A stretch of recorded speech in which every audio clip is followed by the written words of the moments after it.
In Unitarian Universalism, we believe that there are truths in all religions, all expressions of faiths. Along with our own direct experience of the transcendent world and the benefits of science and reason, we draw inspiration in and through all of the world's religions.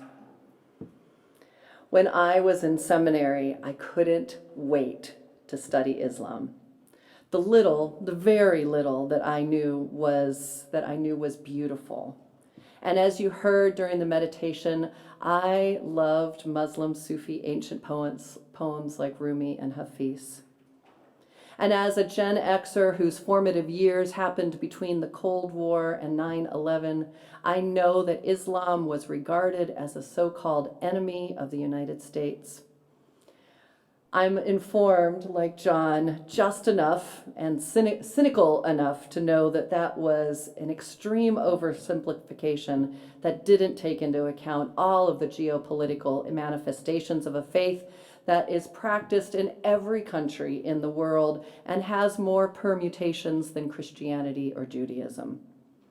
And of course, as a progressive person, I know that some of the prejudice against Muslims, who are those who practice Islam, is that their skin is more likely to be brown or black.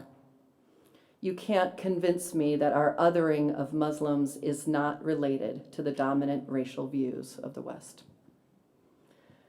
Of course, I loved my class on Islam.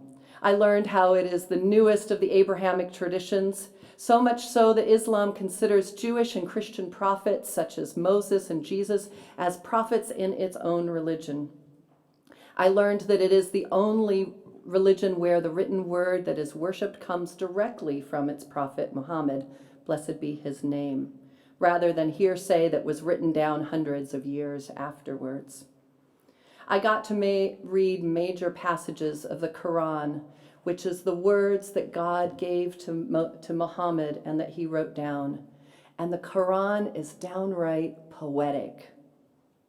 And I got to explore how very small passages have been taken out of context and compare them to similar passages in the Torah and the Bible that have had the same fate.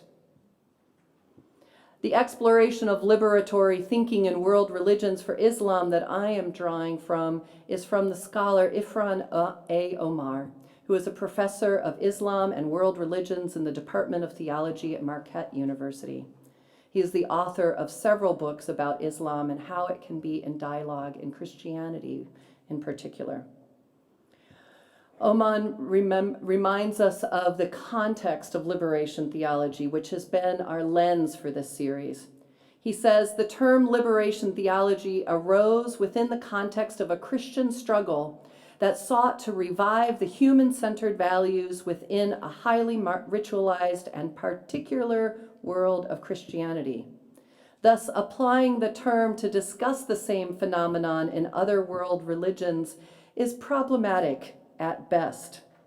However, the crux of what liberation stands for, the search for and revival of the liberative principles that place human beings at the center of religious discourse and the struggles associated with these, is part and parcel of all religious movements. End quote. Omar gives us a perspective of Islam that I didn't know, which is that Islam started as a liberation movement in 7th century Arabia, where tribal customs had created a hierarchical social structure which systematically discriminated against people of other races and classes. Katie referenced this a little bit. You can imagine the story of Khalifa in this time. These were times that Muhammad, the founder of Islam, lived. And when Muhammad shared his message, it was determined to be a threat to the established economic and social interests.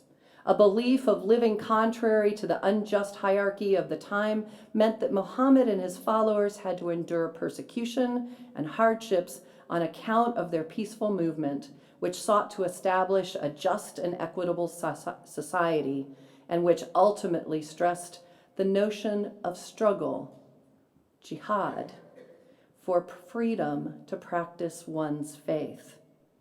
Yes, that is where the term jihad comes from, the struggle to practice one's faith against the discriminatory times that tried to prosecute it. To say it's been taken out of context since then would be quite an understatement. Islam's focus on the liberation of the poor and the disenfranchised is clear. One of the 5 sacred pillars of Islam is zakat, commonly translated as almsgiving. It symbolizes spiritual purification by giving a specific portion of one's wealth to those in need. The Quran explicitly says it with this quote, "Alms are meant only for the poor, the needy, to free slaves and help those in debt, and for travelers in need." Does that make sense with John's story in that context? Later in the Quran, it speaks of the rightful share of the beggar and the deprived in the general wealth of the rich. The rightful share. Just think on those, the rightful share. It's very powerful. A religious text essentially saying that owning wealth and property isn't to be owned by individuals, but rather should be subject to a reasonable distribution among all societies and sections of the society. Unlike Christianity, which speaks in metaphors and stories, the Quran is quite direct. Now, do we call that socialism or a redistribution of wealth? There are many Islamic revivalist movements that are focused in these early missions of Islam, where the revelation of God and focus of Muhammad were focused on the task of restoring that justice, equality, and peace. Like those focused on liberation in other religions, those in Islam are looking at this not just as a theoretical religious concept, but something that must be lived in our daily lives. As Omar says, in other words, if the charity prescribed in the Quran is not visible in the lives of Muslims in how they interact with others, it is of no use to be talking about that ideal. The more pressing issue is to see how that ideal manifests in one's daily life. In this version of Islam, concern for the poor and dispossessed is just as important as religious piety. He spoke on behalf of those who were without power. He spoke against the establishment for the sake of justice. After all, the core of each message from God had always been the establishment of an ethical society that implies justice as its very basis and operates on that principle of accountability. So this is where I take Omar's words and say, I believe that it is a religious and moral imperative to work against income inequality, to extend his message. Like our other pandemics of racism and police states and gun violence, income inequality has just run rampant with no controls. So let's look at just one study of this and imagine what income parity could have looked like. After World War II, the U.S. lived in a much less economically stratified society. A paper by the Rand Corporation that showed since 1974, the top 1% of the population have taken a total of $50 trillion from the bottom 90%. So if we had just kept the same relative wealth distribution of the decades after the war until 1974, the average family would currently have an additional $1,000 a month. Instead, all of that money just traveled upwards. Can you imagine the difference that $1,000 a month would make? I'm not talking about more money, I'm just talking about the distribution of it. So assuming the same amount of money was distributed equally.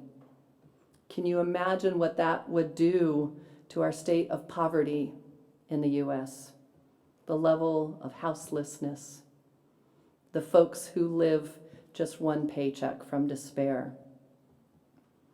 So now I'm going to take the leap from the Quran to American policy, which puts me right at the same level of God as God, which is blasphemy in any religion. And yet here I am going out on a limb and saying that the mandates from Islam to fight for justice and income equality, and I would say the same mandates exist in Christianity and Judaism and other religions as well. They call us to do something. And now. We can start with more equitable taxing. After all, that is the systemic way that we give alms to the poor. Our current system that rewards those who are rich by having them pay fewer taxes is absolutely antithetical to this moral and religious debate. We have the mandate to spend more on the interventions that can equalize our experiences, like healthcare and education. And I think it pushes us to even go further to something like minimum guaranteed income that is sustainable, a living wage that is sustainable for a family. Is it a right? Or is it a moral imperative that we keep families out of poverty, having to make impossible choices about where to spend their precious dollars? I have a master's in divinity, not in macroeconomics or economic policy. And many others of you may have other possible solutions or know more about this. I hope that you will discuss them with each other. And of course, all of these things are not a panacea, but doing nothing is not an option here. And doing nothing while the situation grows more and more unequal and more out of control calls us as religious folks of any faith to do something. To badly misappropriate a movie quote, I'm just a minister standing here in front of a congregation asking us to do something. And telling you that my liberation reading of Islam compels me to ask this of our country, of our systems, of our people, and of our beliefs. My heart is set on justice and liberation. I am heartened by every single time that I encounter people of many faiths using their beliefs to work for liberation. And I stand with my Muslim siblings on the side of equality on this one. Systemic alms for the poor as a moral imperative. Now, so might it be.